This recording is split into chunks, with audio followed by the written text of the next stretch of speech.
Morning Vietnam, non, c'est ça? Ah, le good morning. Ah, on a affaire à un Français typiquement anglais comme moi.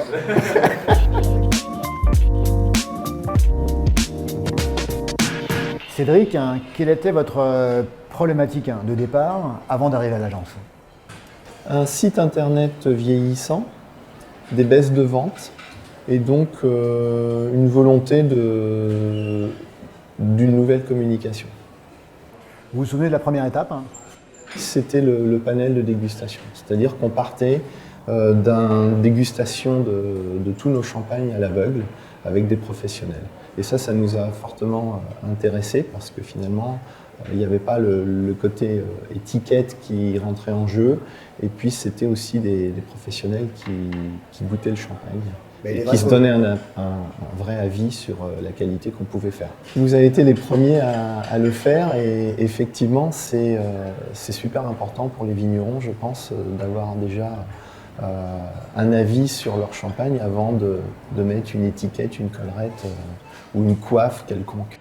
Avez-vous des appréhensions, des doutes? Si oui, lesquels? Pas beaucoup, puisqu'on était parti justement pour changer. Donc, il y avait au départ cette idée de ne pas vouloir changer absolument les étiquettes de nos bouteilles. C'était quelque chose qu'on avait créé, qui nous tenait à cœur.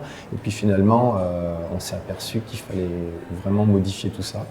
L'équipe qui nous gérait était quand même très sympa et nous a mis vraiment bien en confiance. Donc, à partir du moment où on s'est dit, voilà, il faut tout effacer, tout gommer et on recrée quelque chose de nouveau, on était parti. Est-ce que vous sentez qu'aujourd'hui ça vous colle vraiment à la peau? Est-ce que c'est vraiment votre identité, votre propre identité? Complètement. Complètement. Cette communication, elle a été basée sur notre couple qui nous occupons donc de nos vignes et de nos vins. Cette dualité. Donc c'est une dualité. Tous les noms de cuvées ont une double consonance. Et c'est vraiment ce qui nous ressemble. Est-ce que vous sentez que les gens les retiennent, ces noms de cuvées? Oui, je pense. Je pense que effectivement, les anciens clients continuent à parler des anciens noms des cuvées, mais pour les nouveaux clients, c'est complètement acquis. Et une fois que ce nom de cuvée est assimilé, ils savent que derrière, c'est Frédéric ou moi qui sommes les élaborateurs de ce champagne. Est-ce qu'il y a une étape phare, importante, que vous avez vécue à l'agence? Pas à l'agence, mais plutôt chez nous. C'est quand toute l'équipe est venue pendant les vendanges. Vous étiez passé pour 1 heure, et je pense que vous êtes resté au moins 3 ou 4 heures, tous ensemble. Et c'est là, je pense que vous avez vraiment pris conscience de la façon dont nous, on travaillait et que vous avez pu retranscrire par la suite. Donc c'était important que vous soyez un petit peu abreuvé de mousson pour pouvoir ensuite avoir toutes ces idées pour la communication.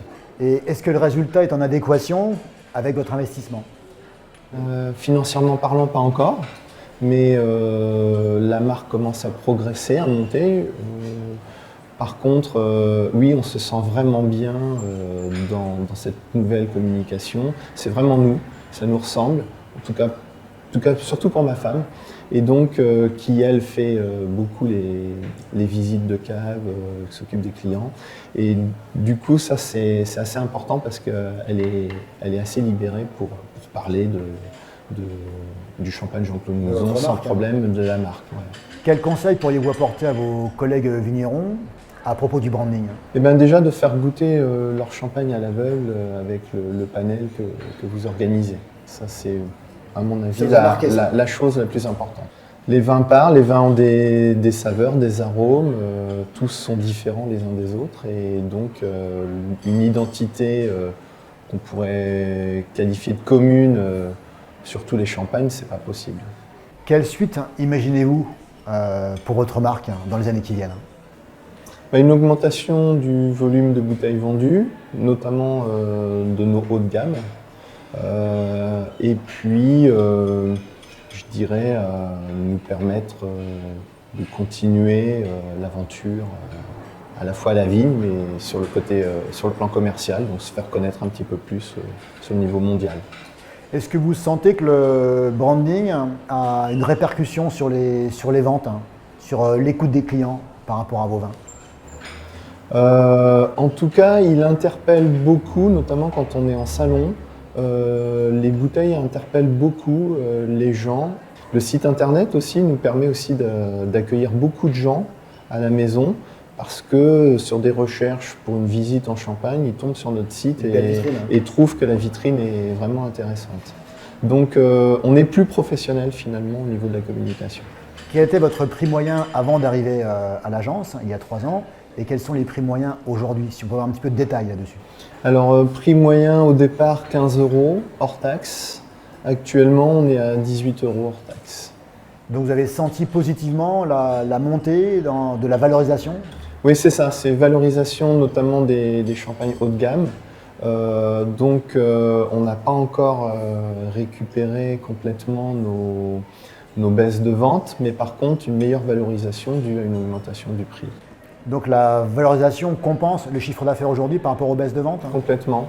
Et puis des nouveaux clients qui s'intéressent aussi à ces champagnes haut de gamme.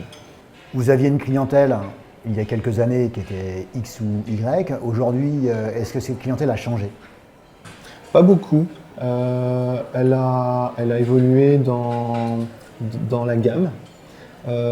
Et puis on se dirige de plus en plus à l'export et on a de plus en plus de contacts avec des importateurs. Cédric, merci d'avoir pris un petit peu de temps avec nous pour témoigner de votre passage à l'agence. Et puis à bientôt. Oui, très bien, merci.